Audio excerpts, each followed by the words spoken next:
Ya estamos de vuelta después de esta pausa para la publicidad para hablar ahora de una iniciativa deportiva, pero que también tiene un fondo solidario y que además también viene a reclamar sobre todo la posibilidad del ejercicio de la libertad de prensa. Hablamos de esa carrera de la prensa que se va a celebrar este próximo mes de mayo, el próximo día 7 a partir de las 9 de la mañana en el, vamos a decir, parte histórica, parte del centro de Málaga, y que tiene, como decíamos, también un trasfondo social porque una parte de la recaudación va a ir destinada en concreto a ayudar a los niños afectados por el terremoto tanto en Turquía como en Siria. Bueno, ya tenemos a través de la videollamada a la presidenta de la Asociación de la Prensa de Málaga, que es Elena Blanco, a la cual ya saludamos. Muy buenos días, Elena. Hola, buenos días y muchas gracias, como siempre, por ayudarnos en la difusión de nuestras actividades. Esta, además, como bien dices, es muy interesante, creo yo, y importante participar. Bueno, como decíamos, es una carrera popular que, bueno, estamos hablando de un evento deportivo, pero es un poco lo que simboliza. Lo que se quiere celebrar con esta carrera, y es un poco, pues, dar visibilidad a la importancia que tiene los medios de comunicación, en este caso la prensa, en una sociedad. Si no existe, pues no estaríamos hablando de una sociedad, pues vamos a decir, en plenitud, porque no todo el mundo podría estar o no todo el mundo podría acceder a la información y tomar decisiones conforme a la información. Por eso también es una actividad que viene también a unirse a la celebración del Día Internacional por la Libertad de Prensa.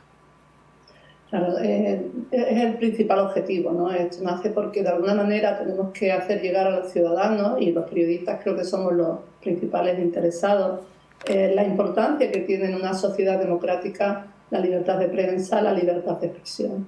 Es decir, los derechos hay que estar defendiéndolos siempre. Es muy difícil crecer en derechos, conseguir derechos, pero luego es lo primero que se pierde cuando hay algún problema, ¿no? Y uno de ellos, la libertad de prensa, la libertad de expresión, que lo tenemos recogido en nuestra Constitución. Vemos como cuando hay momentos de dificultad, pues empieza a haber prácticas muy poco democráticas que dejan ver ese problema, ¿no? Y es que, pues simplemente cuando vemos que hay algunos partidos o políticos que rechazan la presencia de algunos medios de comunicación porque no les gusta su línea editorial o por lo que sea, bueno, eso es ya un atentado contra la libertad de prensa. Eso no puede pasar en una sociedad democrática. O cuando se convoca una rueda de prensa y no hay preguntas, no dejan hacer preguntas. Oiga, eso no es una rueda de prensa. Llámelo de otra forma, entonces ya los periodistas verán si van o no van, ¿no? Es decir, que aún en España, cuando no tenemos legalmente establecida la libertad de prensa y la libertad de expresión, vemos que hay momentos y pasamos momentos de dificultad, porque controlar la información significa poder, ¿no? Y todo el mundo está tentado de alguna manera a controlar esto. Bueno. Entonces, con esta carrera lo que queremos es, algo que todo el mundo pueda participar. Queremos trasladar esa preocupación a toda la sociedad y decirles que ellos son los primeros, los ciudadanos y ciudadanas, somos los primeros que tenemos que defender pues, esa libertad, porque es la forma también de defender los derechos que hemos logrado a lo largo de los años. Hemos tenido un ejemplo, lo consideramos como un ataque a esa libertad hace poquitos días, con esa moción de censura que se planteaba al gobierno por parte de un partido cuyo líder, pues lo primero que era cuando tenía que dar su discurso, pues ya decía que todos los medios ya habían escrito sus editoriales, ya tenían claramente definido su línea editorial, que iba a ser atacarles a ellos. Claro, ha habido una respuesta por parte de la Federación de Asociaciones de Periodistas precisamente contra Santiago Abascal. Sí, porque bueno, eso ha sido algo evidente, muy evidente, y desde luego esa respuesta era la que había que dar y totalmente merecida, porque es una actuación totalmente antidemocrática. Pero Eso es evidente, fíjate, me preocupan más otro tipo de cuestiones que son como más civilinas, ¿no? Que se dejan ver menos. Todas son igual de graves. Entonces lo que intentamos es que los ciudadanos perciban este problema y vean, bueno, que hay que estar atentos para que este tipo de cosas no sucedan, ¿no? Ajá. Y además, Laura, precisamente en una época en la que cuando parece que hay más posibilidades, más cauces para poder acceder a esa información, sin embargo es cuando parece que los ciudadanos están como más desinformados. Claro, porque hay una sobreabundancia de información. Entonces, por eso es más importante que nunca. Tú antes, bueno, pues comprabas tal periódico, veías el informativo en televisión y escuchabas tal emisora y más o menos estabas informado pues por medios que son profesionales, medios con cierto prestigio, medios con credibilidad. Pero ahora la información no llega de todas partes y es muy difícil discernir qué información tiene garantía, es una información que obedece a los principios del periodismo en cuanto a la búsqueda de la verdad, de lo que sucede, y cuánto está manipulada y cuánta es directamente falsa. Por tanto, es más necesaria que nunca la labor de los periodistas, de los profesionales, para ayudar a los ciudadanos a encontrar pues, esa información que es la que realmente les va a informar de lo que es cierto, ¿no? No la información que ellos buscan porque les agrada que cierto político, por ejemplo, pues cuente lo que ellos quieren oír, pero ¿es esa la verdad? Muchas veces no es la verdad. Por tanto, es fundamental, ¿no? Informarse de distintas maneras, a través de distintos medios, para poder bueno, pues comprobar realmente qué es lo que está sucediendo. Todo esto es importante, ¿no? Y que los ciudadanos lo vean y se vayan formando en esta idea. Porque no se trata de que nos veamos nuestras ideas reflejadas, sino ¿es eso lo que este señor dice es la verdad o es lo que nosotros queremos oír?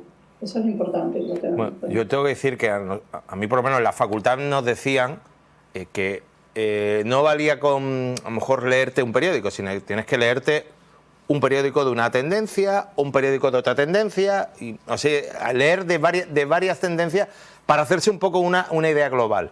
Pues eso que a nosotros nos decían, a nosotros que estudiantes de periodismo, pues un poco se traslada también al resto de la ciudadanía. No solo quedarte con la versión que a lo mejor es la que, porque ideológicamente te sientes más próxima, también a veces hay que escuchar la otra parte. A lo mejor se hace uno una idea más global de la realidad que tiene. Sin duda. Hay que informarse de distintas maneras y sobre todo en medios serios.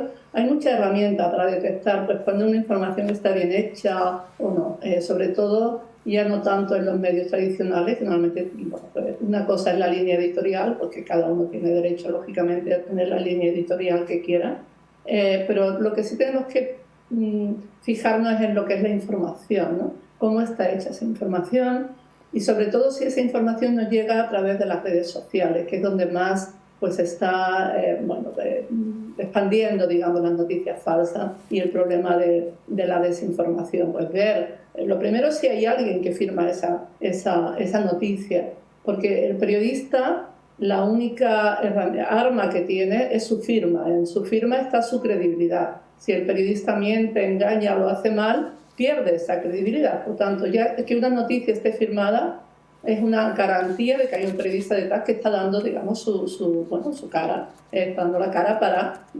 defender, digamos, lo que está escribiendo. Luego hay que ver también pues, el tipo de fuentes que se utilizan. Si hay fuentes en esa información, fuentes que además son fuentes expertas, fuentes que realmente pueden dar una opinión autorizada sobre un tema o un problema grave, y no pues, dejarnos llevar pues, por medios o pseudomedios, bueno, lo llamaría medios, que no cumplen este tipo de reglas que son básicas en el periodismo, que todos los periodistas conocemos, pero que es importante que los ciudadanos también conozcan, porque a la vez son herramientas para ellos, para decidir o para poder distinguir, discernir qué es bueno, qué está bien hecho, qué es real y qué es falso. Por eso digo, lo que estábamos hablando, el motivo de la entrevista era para hablar de esta carrera de la prensa, pero un poco el trasfondo que hay.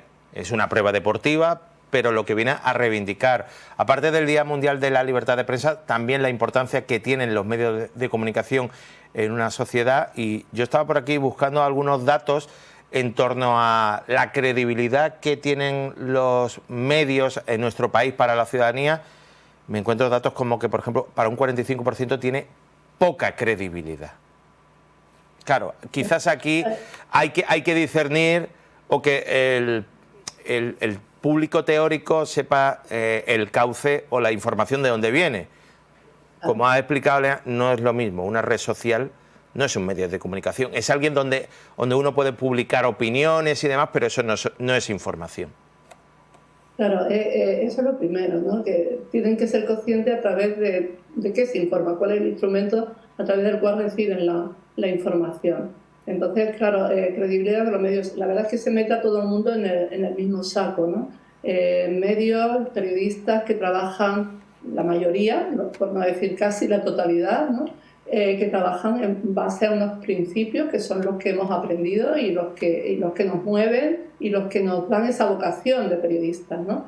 El periodista de verdad lucha por buscar la verdad. Eso, y hablando de la libertad de prensa, le ha costado, la búsqueda de la verdad le ha costado la vida a 58 compañeros en todo el mundo durante el último año. Es decir, hay países donde la búsqueda de la verdad, investigar sobre, no solo ya en zona de conflicto, sino investigar pues, casos de corrupción, etcétera, pues, le ha significado la muerte. Por tanto, el periodista trabaja de esta manera, buscando la verdad. Todo lo que se haga fuera de esas reglas que son fundamentales, básicas en el periodismo, no se le puede llamar periodismo. Lo que pasa es que todo el mundo es periodista, todo el mundo sabe hacer periodismo, todo el mundo te dice cómo tienes que hacer las cosas. No. Esta es una profesión muy seria, esta es una profesión que implica muchísimos riesgos y puede afectar las decisiones de los ciudadanos, etcétera, ¿no?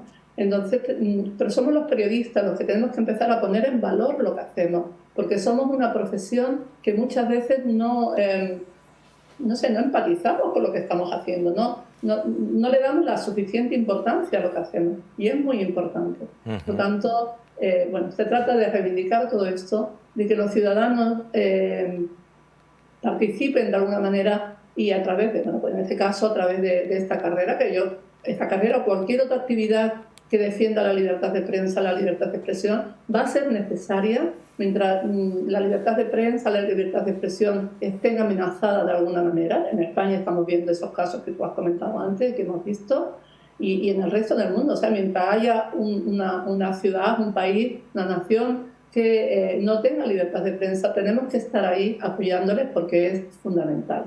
Ese es el objetivo de la carrera del día 7 de mayo, a la que yo animo a participar. Y bueno, es un recorrido muy bonito, como bien has dicho, por el centro de la ciudad, por la Málaga más emblemática. Y tiene además dos partes. Tiene una parte más profesional para aquellos que se preparan y corren bien, que es la carrera como tal. Y luego, hacemos también una marcha solidaria, mucho más cortita, de 2 kilómetros, que además sale del Santuario de la Victoria y llega hasta el Ayuntamiento, por lo cual es casi cuesta abajo todo, o sea que no hay excusa.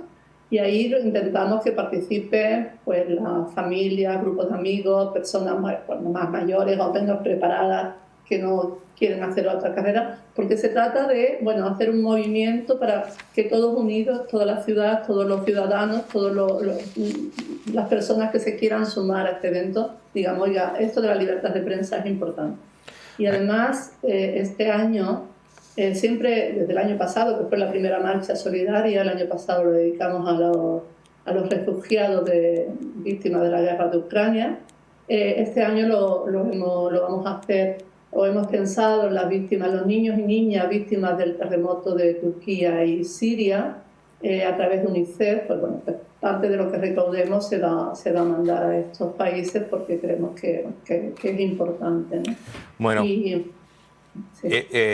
como estaba apuntando, va a haber dos modalidades: la carrera de 7 kilómetros, la marcha que será de 2 kilómetros. que tienen de plazo hasta el próximo 4 de mayo para apuntarse, y le voy a decir que es en lacarreradelaPrensa.com y también en dorsalchip.es, ahí donde pueden hacer las inscripciones, como decíamos, para apuntarse a esta iniciativa deportiva, pero que también tiene, como decíamos, un trasfondo más social, de reivindicación del papel, de la importancia que tiene la prensa y también del periodista. Y una de las cosas que a mí no me gusta, pero que se nos mete, el llamado periodismo de trincheras: o estás en un sitio o estás en otro, y en verdad el periodista no tiene que estar ni en un sitio ni en otro, tiene que estar en el centro para contar lo de un lado y lo de otro. Con los ciudadanos, periodista con los ciudadanos, directamente. Bueno, por cierto, tenía por aquí una noticia en torno a que los periodistas podrán dar clases de secundaria en centros privados y concertados. Espero que no sean muchos, porque muchas veces es el traslado de muchos profesionales, compañeros que al final no han podido continuar su labor en los medios de comunicación y tienen que optar por vías como esta, la de la enseñanza. Bueno, a ver, eso es una vieja reivindicación, porque ahora mismo, sobre todo el grado también, pero sobre todo los licenciados, ¿no?, en periodismo, pues tienen muchísimas más horas de lengua que otras carreras que sí estaban habilitadas para dar esta. Es decir, en nuestro oficio es escribir y lógicamente tenemos un dominio, ¿no?, de esta materia. Las facultades están, bueno, pues licenciando, en este caso, bueno, salen muchísimos titulados todos los años, que son graduados, muchos más que los que pueden absorber los medios de comunicación tradicionales, ¿no? Porque bueno, hay muchísimas más personas que les gusta la profesión, que quieren ser periodistas, y no todos pueden terminar en los medios de comunicación porque lógicamente no hay sitios suficientes. Además estaría la crisis de los medios, la reducción de plantillas, en fin. Una salida está siendo que ya hay más compañeros trabajando en gabinetes de comunicación, que lógicamente es una salida también profesional, tal, y otra salida es la enseñanza, ¿no? Y bueno, como cualquier otra carrera, pues haces tu máster habilitante para poder, lógicamente, luego ser profesor. A través, o sea, las convocatorias públicas sí podíamos acceder ya. Sí. Este decreto lo que hace es facilitar que no se podía el acceso a la concertada y a la privada, ¿no? Porque se pudo, pero no recuerdo bien el año, pero hace unos años hubo un decreto ahí que de pronto nos dejó fuera, y lo que hemos hecho es volver a una situación anterior gracias a este decreto, donde bueno, las asociaciones de la prensa y la Federación de Asociaciones de la Prensa, cada uno a nuestro nivel, las asociaciones andaluzas, hemos hablado mucho con la Consejería de Educación a ver si eso se podía conseguir, pero todo lo frenaba, todos los intentos de conseguirlo lo frenaba ese decreto nacional, que ahora se ha corregido y que bueno, que va a ser ya, o sea, es algo que lógicamente ya está en vigor el decreto, entonces es algo que ya vamos a poder recuperar, y bueno, y es una salida pues también muy bonita, ¿no? La enseñanza es algo muy bonito. Lógicamente muchos compañeros llegan al periodismo no pensando en la enseñanza, pensando más en trabajar en un medio, pero al final bueno, pues es una salida más que es importante. Bueno, pues recordamos que hoy el motivo por el que estamos charlando con la presidenta de la Asociación de la Prensa de Málaga es por esa carrera de la prensa, sexta edición, que se va a celebrar el próximo 7 de mayo, que es una iniciativa deportiva pero también social y solidaria, que va a tener una ayuda para los niños y niñas damnificados por el terremoto de Turquía y Siria a través de UNICEF. Qué rápido pasa, tanto la actualidad va cambiando. Hace unas cuantas semanas era toda la atención allí, y cómo ahora el foco mediático ha cambiado. Ahora ya no estamos tan pendientes, pero allí siguen habiendo mucha necesidad. Hay muchísima necesidad, y los niños, niñas, bueno, hay necesidad a todos los niveles, pero siempre consideramos que son más vulnerables, ¿no? Y bueno, muchos han quedado huérfanos y con familias totalmente destrozadas, y creemos que, bueno, dedicarles a ellos esta pequeña aportación, porque tampoco para lo que necesitan, pues tampoco será mucho. Por eso animo a que participéis, que os vengáis de Marbella a Málaga, que es un paseíto. El recorrido por el centro histórico pues es muy bonito, y luego, bueno, pues hay muchísimas empresas que están colaborando. Eso nos gusta porque cada año se van sumando más empresas, más instituciones a esta carrera, que ya empezamos inicialmente con la ayuda de la Diputación, y luego se han ido sumando, ¿no?, muchísimas empresas. Y bueno, y hay muchos regalos y sorteos, cosas para niños, en fin, que es una aparte de la carrera con sus categorías, que tiene la categoría absoluta y la categoría periodista, porque ahí, bueno, los periodistas no son buenos corredores, y tenemos una categoría para el compañero y compañera que gane la carrera. Bueno, aparte de eso, la marcha solidaria pues va a permitir esa ayuda, ¿no? Bueno. Os animo a la participación, a que vengáis, a los compañeros también, a vosotros directamente, a ti, para que os vengáis a Málaga y participéis y corráis el día 7 por la libertad de prensa, por la libertad de expresión, que tenemos que estar todos compañeros unidos y conciudadanos también en este empeño, en este reto. Muy bien, pues muchas gracias, Elena, por la invitación. Elena Blanco, presidenta de la Asociación de la Prensa de Málaga. Mucha suerte, muchas gracias para esta nueva edición de la Carrera de la Prensa. Muchísimas gracias a vosotros. Un saludo. Un saludo. Bueno, nosotros que vamos ahora también al principio del programa, hemos hablado con el jefe de la Policía Local, Javier Martín, sobre el dispositivo de seguridad de la Semana Santa, que bueno, que podemos decir que oficialmente empieza el domingo. Bueno, no. Podemos decir que la primera procesión será el sábado, con en este caso la salida de Nuestra Señora de la Amargura.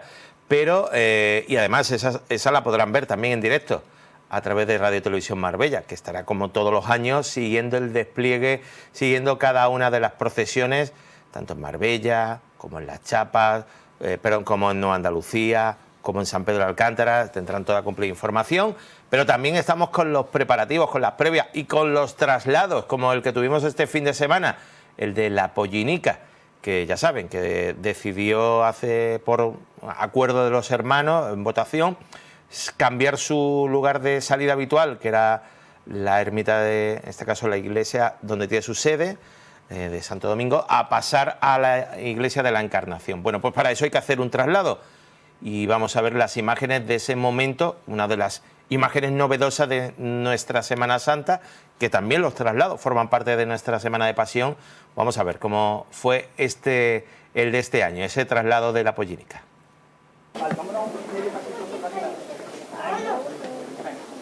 Vámonos de frente. Julio, tú mandas ese lateral. Vamos, Julio, tú mandas ese lateral. Javi, tú mandas atrás. Yo te bajo, Vamos bien. Vamos bien. Vamos bien.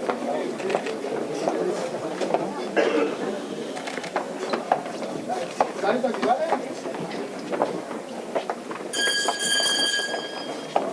Quieto, quieto.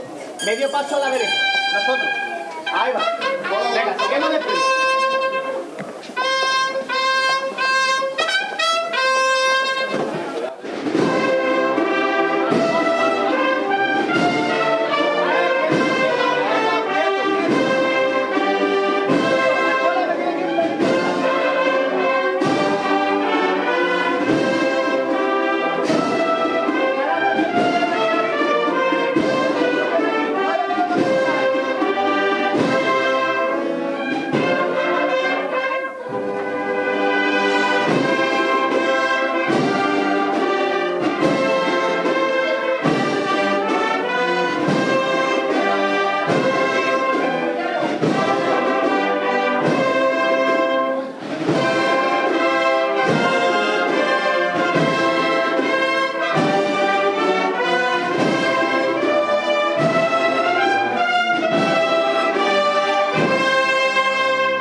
abajo. Venga, otro toque y nos vamos arriba.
Volvemos después de ver imágenes que son un poco el anticipo de lo que vamos a tener a partir, ya digo, no del domingo, sino del sábado, de este próximo sábado, que será la primera de las procesiones que abrirán pues la programación de retransmisiones que tendremos aquí, como siempre, en Radio Televisión Marbella con Nuestra Señora de la Amargura, pero oficial, la que tradicionalmente abre la Semana Santa es el domingo, pues esas imágenes de este Padre Jesús entrando en Jerusalén. Vamos ahora con la actualidad, nos vamos ahora mismo a la presentación, a la visita que hace la alcaldesa para conocer el proyecto POPI, el de estrategias y acciones en zonas desfavorecidas de Andalucía. Vamos a ver esa comparecencia de la alcaldesa que se ha producido hace escasos minutos. Muy buenos días. Bueno, en primer lugar, como siempre, agradecer la presencia de nuestros compañeros, en este caso del director general de la Junta de Andalucía, el que trata con todo el tema que para nosotros es fundamental, todo el tema social, y por supuesto con nuestra delegada, con Ruth, que es otra de las personas que siempre está en Marbella, con la que tenemos una estupenda interlocución. Hemos logrado muchísimos y hemos conseguido y seguiremos consiguiendo mucho apoyo por parte de la Junta de Andalucía, os lo digo, ¿no? Ante uno de los sectores que para nosotros, y tengo aquí a mi compañera, a Isabel Cintado, siempre ha tenido una prioridad, que es la atención social. Y en este caso les presentamos un programa que es, bueno, ahora lo dirán ellos, pero Marbella ha sido la primera de las ciudades en ponerlo en marcha, un programa que impulsa la propia Junta de Andalucía, fundamentalmente para abordar el tema del absentismo escolar. Y yo por eso también le quiero dar las gracias de manera muy especial a Virginia, como en este caso como directora de nuestro colegio aquí en Albarizas, porque se determinó, y lo hicimos de manera conjunta, pues un número de alumnos que en el tema del absentismo estaban teniendo problemas. Saben que el Eracis era un programa donde Marbella también estaba y que abordaba ese tema, y en el momento que Eracis para la Junta de Andalucía saca un nuevo programa, que es el programa POPI, que es en el que Marbella está inscrita con otros 32 ayuntamientos de toda la comunidad autónoma, porque somos 33 en las ciudades. Estamos hablando de una partida presupuestaria de 140.000 euros y fíjense qué maravilla, son 4 personas, en este caso 2 psicólogas, una trabajadora social, una educadora, que se dedican a que el absentismo, en este caso determinado en 29 niños, pues se pueda erradicar. Porque además estos programas funcionan también como que cuando tuvimos el ERACIS, el absentismo en este caso que teníamos previsto se radicó en el 100% en una de las zonas que determinamos pues que había mayor absentismo, como era nuestro colegio aquí en la zona de Albariza. Yo creo que las familias estaban deseando que volviera el programa, que volviera además el poder tener la garantía de un seguimiento a esos alumnos, que se les mentalice de la importancia que tiene el continuar los estudios. No es una cuestión menor, porque lo que tú te formas a lo largo de estos años es el futuro que te espera a lo largo de toda la vida, y el Ayuntamiento tiene pues ese objetivo y sobre todo tiene el apoyo clarísimo por parte de la Junta de Andalucía de poner encima de la mesa esa partida presupuestaria que nos permita contratar a ese personal y que ese personal, codo con un magnífico colegio, con una directora como Virginia y con toda su junta directiva y como el AMPA y por supuesto la Delegación de Asuntos Sociales, hagan el seguimiento de esos niños para erradicar, como ya ocurrió, para erradicar al 100% el absentismo. Creo que Marbella siempre se ha destacado precisamente por sacar adelante este tipo de programas que tienen un estudio detrás y que tienen mucho trabajo, y por lo tanto desde aquí mi agradecimiento a todos los técnicos y por supuesto al apoyo de la Junta.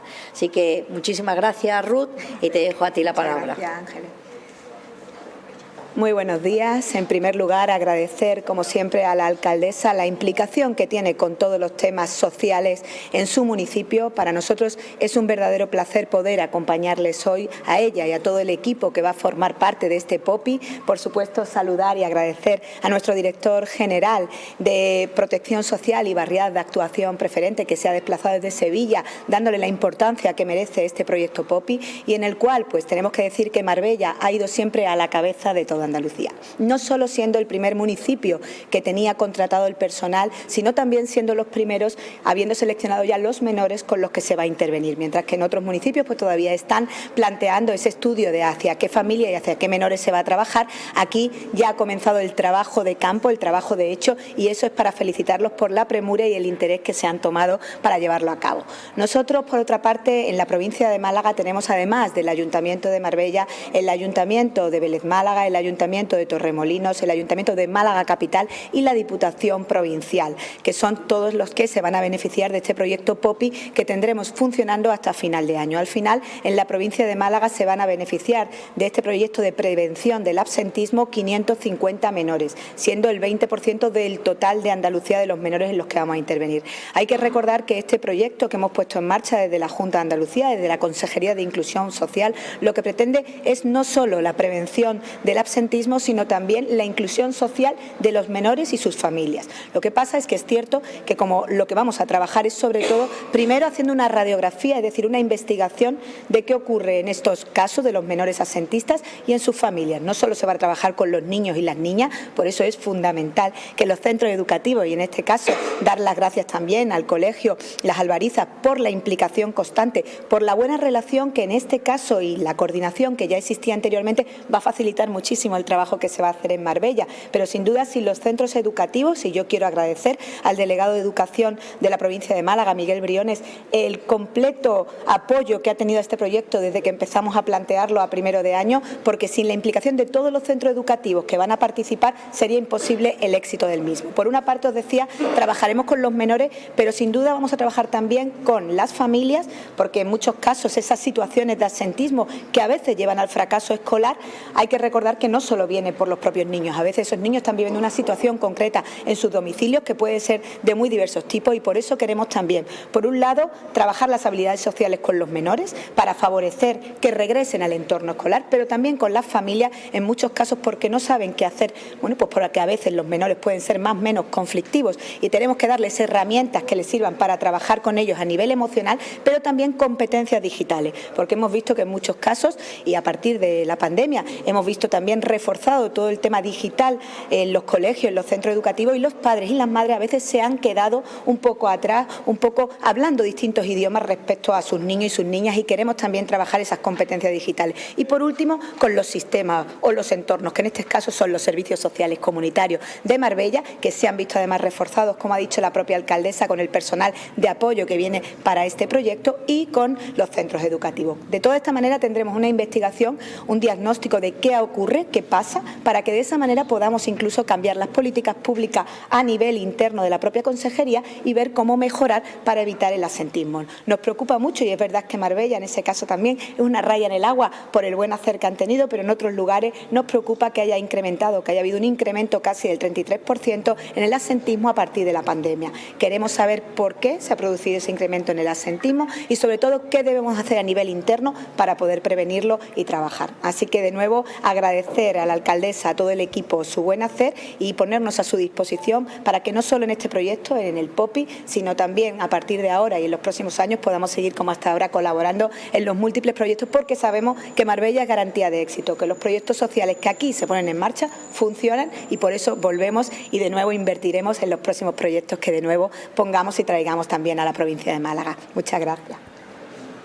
Bueno, pues es un auténtico placer, alcaldesa, poder visitar este municipio, poder visitar la que fue mi casa durante los últimos 3 años, ¿no?, antes de llegar a la dirección general, y hacerlo pues para hablar de Las Albarizas, para hablar de un proyecto que es fundamental en la línea de la consejería, que es poner el pilar fundamental, que es la educación. Intervenir en las familias más vulnerables, en las situaciones de exclusión o en riesgo de estarlo, ¿no?, que son necesarios que haya una implicación, una coordinación, educación, servicios sociales. Y creo que ese paso es fundamental, el paso que se da hoy, ¿no?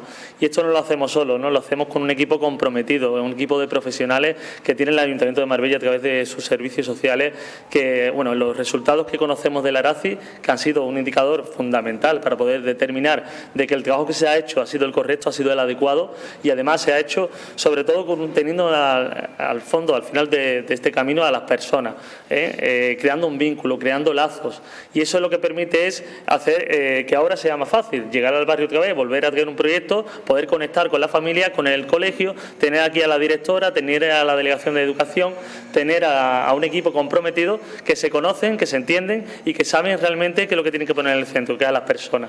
Yo creo que esa es la filosofía de esta consejería. Vamos a trabajar con familias vulnerables, como hemos dicho antes, pero con menores entre 6 y 16 años de edad. Eso nos va a permitir realmente estar en un momento clave de su vida, crucial, donde vamos a acompañarlo en ese desarrollo evolutivo de educación, donde le vamos a permitir o fomentar o motivar ese ánimo de poder acabar sus estudios, pero sobre todo vamos a crear una semilla, esa semilla necesaria que necesitamos conservar para que luego pueda llegar la Erasmus Plus, que va a volver al municipio de Marbella, va a volver a Andalucía, y ya tenemos un presupuesto de 35 millones de euros en Andalucía para este año, y creemos con total certeza que Marbella va a dar la nota nuevamente, Así que es un placer acompañaros hoy, felicitaros de verdad a todo el equipo, felicitaros al equipo de profesionales, a María, a Isabel, a Desiré, a Estefanía, a todos los compañeros. La verdad que son excelentes profesionales, que tienen una única misión, que es mejorar la vida de las personas. Así que muchísimas felicidades. Muchas gracias. Bueno, pues ahí quedaba esa comparecencia pública para presentar, como decíamos, esa línea por parte tanto de la Junta de Andalucía, como decíamos, estrategias y acciones en zonas desfavorecidas, en este caso una acción que se ha llevado en concreto en Las Albarizas. Bueno, vamos a hablar ahora con nuestro siguiente invitado. Sí, como digo, otra vez más me hago referencia al principio del programa, que hablamos de los dispositivos de Semana Santa en materia de seguridad, pues hablaban de muchas personas que van a venir, que se esperan, porque el tiempo va a acompañar, ya queda atrás todo el tema de las restricciones y esa sensación viene un poco confirmada también por las previsiones que maneja el sector hotelero. Hablamos de AECOS, que maneja datos a nivel Costa del Sol, que son bastante buenos, pero si los trasladamos a Marbella, pues las percepciones también son muy halagüeñas, incluso podríamos llegar a pensar de rozar el 100%, especialmente a partir del Jueves Santo. Tenemos a Miguel Mitroni, que en este caso miembro del Comité Ejecutivo de AECOS. Miguel, muy buenas. Buenas tardes, ¿qué tal? Como decíamos, las previsiones, las iniciales ya marcan una tendencia muy buena. Sí. Si hablamos en el cómputo de toda la Costa del Sol, estaríamos rondando el 80%. El 80%, sí, en el entorno de la Costa del Sol.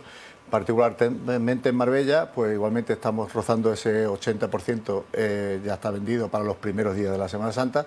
Y si hablamos del puente, pues ya podríamos rozar incluso el 90% o llegar hasta el 100%. Un poco, sí, que la verdad que es una ocupación muy buena. Como tú has comentado, si nos vamos un poco al histórico de años anteriores, con la pandemia y con la pospandemia, donde las cosas todavía no estaban con esta normalidad que podemos decir que hay ahora. Pero bueno, todavía quedan todavía plazas libres y nosotros queríamos hablar, de hoteles y un poco ya creo que es un poco lo genérico, pero queremos hablar de apartamentos turísticos, que también en estas fechas es para ellos una fecha de muchas peticiones. Más o menos, tú que también trabajas aquí en ese sector. Desde AECOS se hace una encuesta a los diferentes establecimientos hoteleros, ya sean hoteles, sean apartamentos turísticos, para ver un poco las previsiones que hay de cara a momentos puntuales, momentos importantes como puede ser ahora Semana Santa. Esta encuesta está ya cociéndose, está ya prácticamente casi para salir del horno, como el que dice. Y los datos que indican que la ocupación va a ser muy parecida tanto en hoteles como en apartamentos turísticos, pero quizás el apartamento turístico sí que va a llegar al 100%, porque es una época, esta de Semana Santa, una época familiar, donde hay vacaciones para los niños, donde ya aprovechando buen tiempo las familias salen a la playa, y los apartamentos turísticos, la verdad es que uno de su negocio es la familia, uno de sus clientes es el cliente familiar. Entonces este cliente es un cliente potencial que puede venir en esta Semana Santa. Y hablamos como, es que es un servicio, vale, podemos comparar con un hotel, pero es diferente. Es diferente y es más que un poco traslada más esa sensación de estar uno como en casa. Como en casa, sí, porque la diferencia, sí, es verdad que los apartamentos turísticos tienen servicio de hotel, como puede ser esta recepción, una recepción 24 horas, servicio de limpieza, igualmente, pero tienen un plus que es la cocina. Entonces estas familias tienen esa facilidad de poder estar como en casa, como tú dices, de tener una diferencia, no tener que quizás salir a la calle constantemente, a lo mejor si vienes con niños pequeños, en fin, es otra manera de pasar las vacaciones en familia. Sí. Bueno, que lo que sí creo que ha cambiado un poco es la respuesta de un poco cómo trabaja esos potenciales clientes. Ya no buscan la oferta de último momento, sino que trabajan con una planificación, casi que ya tenéis con mucha antelación un poco ya las reservas para Semana Santa. Sí, la verdad es que ya prácticamente Semana Santa en apartamento está vendido, el apartamento turístico está prácticamente vendido, precisamente por eso, porque son familias que tienen que planificarlo con tiempo, estas salidas, y no son quizás puede ser una pareja o personas que viajen solas que pueden planificarlo en el último momento. Sí es verdad que también hay un cliente de última hora, que ese cliente es el cliente potencial, que dependiendo un poco del tiempo, si hace buen tiempo ya ahora para esta fecha de Semana Santa y fechas posteriores en abril y ya en mayo, pues va a reservar a última hora, sí. O sea que las previsiones, como decíamos, apuntan a que va a ser una gran Semana Santa y lo que siempre decís en el sector, si la Semana Santa viene muy bien, el verano va a ser mejor. También muy bueno. La verdad que por ahora este año las previsiones están siendo buenas, enero y febrero y marzo no están siendo meses malos. Prácticamente empatamos con el año pasado, que ya fue un año bueno, casi superando el 2019, que es el primer año que del que podemos sacar datos, porque ya después, como bien sabemos, fueron los años de la pandemia donde realmente el turismo se cerró prácticamente. Y la verdad es que es un año que pinta muy bien, la verdad es que pinta muy bien. Es importante, sobre todo, un tema que tenemos ahí en AECOS pendiente es el tema sobre todo del empleo. hace falta personal. Eso sí. Y hace falta personal. Hemos sacado ahora mismo un estudio sobre unos 1.500, 2.000 personas que hace falta en los hoteles, sobre todo en camareros y puestos de cocina.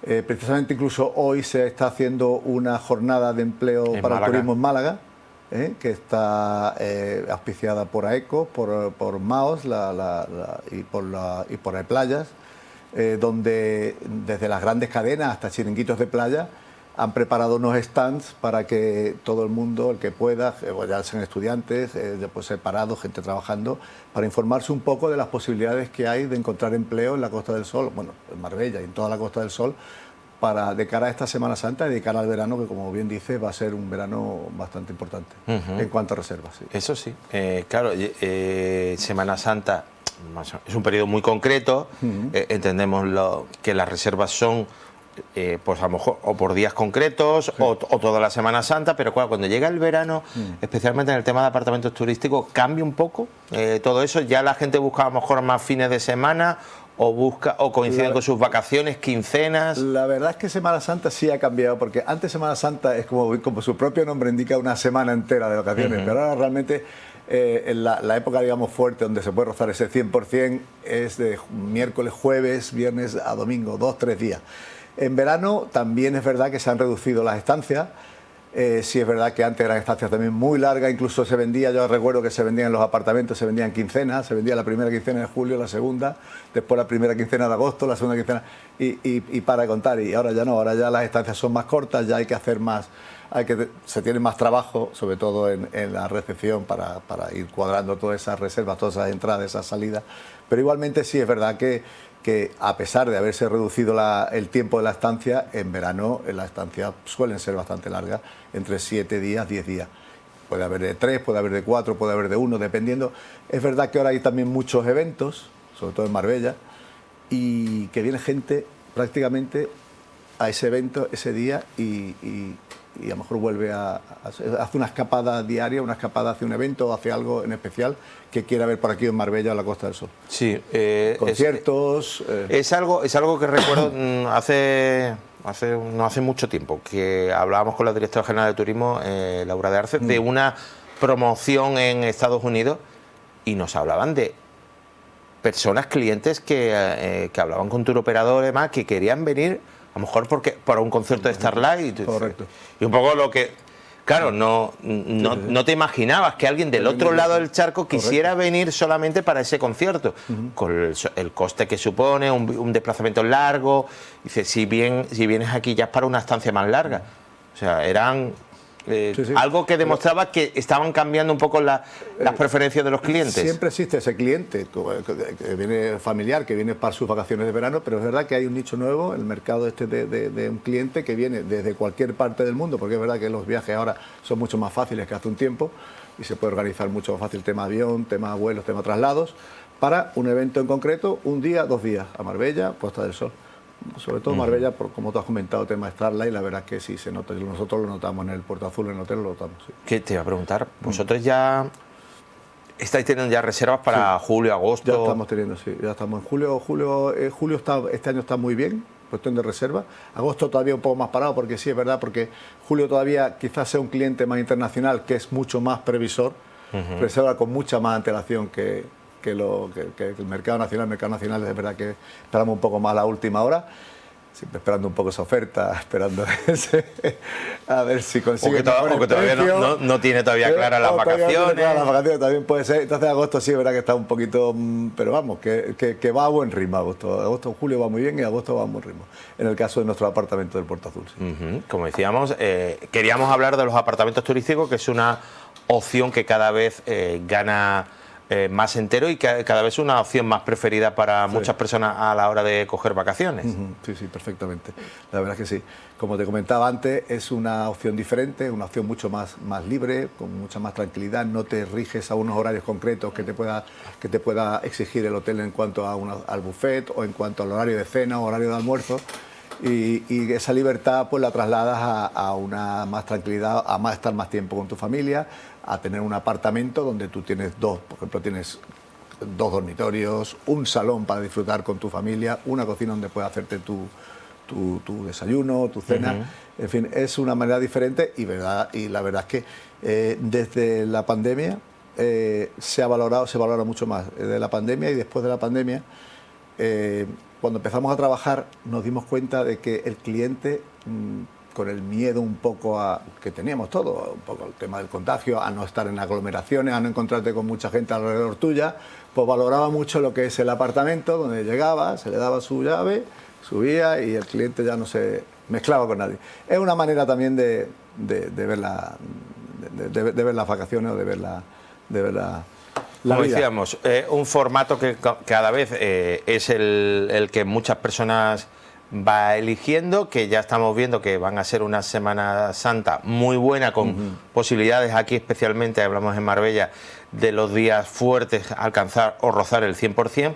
Y sobre todo me quedo también con una cosa que habías comentado anteriormente, que tanto enero, febrero, incluso este mes de marzo, que ha funcionado muy bien, que siempre hablamos que es un poco la temporada baja, la temida estacionalización, sí. que parece que poco a poco ya no es tan temida porque se está consiguiendo darle una mayor continuidad a clientela y a través de diferentes fórmulas, pero se está consiguiendo romper las tendencias. Es importante, sobre todo, la oferta complementaria. Es importante que los negocios no cierren en invierno.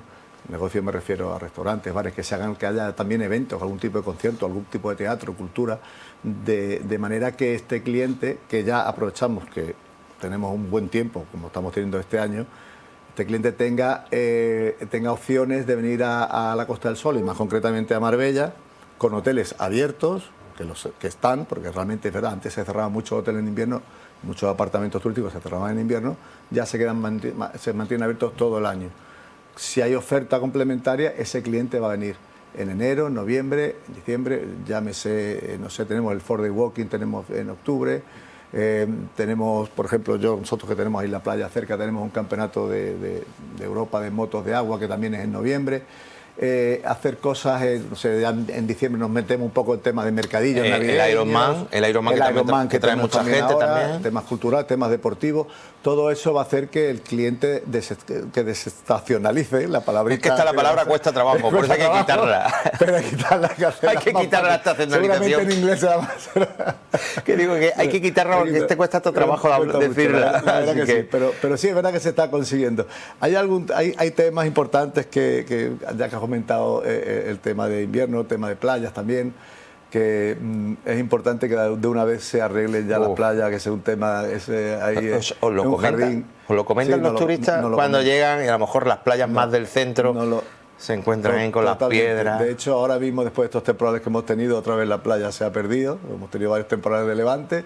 Es verdad que el ayuntamiento están ahora trabajando, están haciendo aportes de arena, pero hace falta una solución definitiva para poder disfrutar, para que este cliente que venga en enero desde Noruega, que están a 10 bajo cero, y llegan a Marbella, están a 15, 20 grados, incluso más 20 que 15, porque es verdad que prácticamente no hemos tenido invierno, se bañe y tenga esa playa, la tenga a disposición. Y bueno, y tenemos ahí un bien que es para todos, y parece que no nos damos cuenta que lo queremos politizar, parece que eso es capricho de algunos. Miguel, simplemente tirando del sentido común, de la lógica. Sí. Si cuesta dinero aportar arena, cuesta dinero y cada vez tienes que ir aportando varias veces al año, si sacas cuenta, y resulta que crear soluciones, me refiero, escolleras, espigones, no son demasiado costosos. No son costosos, no son costosos. Por eso digo que es voluntad política, simplemente. Que a lo mejor, si mira, dice, bueno, llevo a cabo estas actuaciones, a la larga lo que me voy a ahorrar en dinero de aportar arenas y demás. Exacto, van a estar todo el año aportando arena, y al final eso sí que es un coste, porque es un coste prácticamente tirado a la basura, porque realmente porque luego viene el temporal y se lo vuelve a llevar. No se lleva arena, se lleva también dinero. Se lleva dinero, correcto. Sí. Bueno, pues Miguel Mitrotti, como decíamos, miembro del Comité Ejecutivo de AECOS, y también en este caso como gerente de apartamentos Puerta Azul. Queríamos hablar un poco de los apartamentos turísticos de cara a la Semana Santa, que las previsiones van al unísono, que igual que las reservas hoteleras van muy buen camino. Ya decíamos, en torno al 80% para toda la Costa del Sol, y siempre hablamos que quizás en Marbella también por su oferta, también vamos a decir, de gran lujo. Es un sector que también tira mucho y parece que también los días fuertes, a partir del miércoles, jueves, podría superar tranquilamente el 90%. Correcto. Y llegar a tocar el 100%. Pues muchas gracias y buena Semana Santa. Igualmente, gracias a vosotros. Que también estaremos trabajando mucho, también llevando retransmisiones. Muy bien. Nosotros que vamos ahora a la publicidad, porque ya han pasado 6 minutos de la 1 de la tarde y todavía tenemos que contarles alguna cosita más, porque ahora nos visitan los amigos de Neolife para hablarnos de ese envejecimiento saludable, cómo podemos controlar a través del ejercicio, de la alimentación. Bueno, pues de esto hablaremos en tan solo unos minutitos. Volvemos enseguida, no se vayan.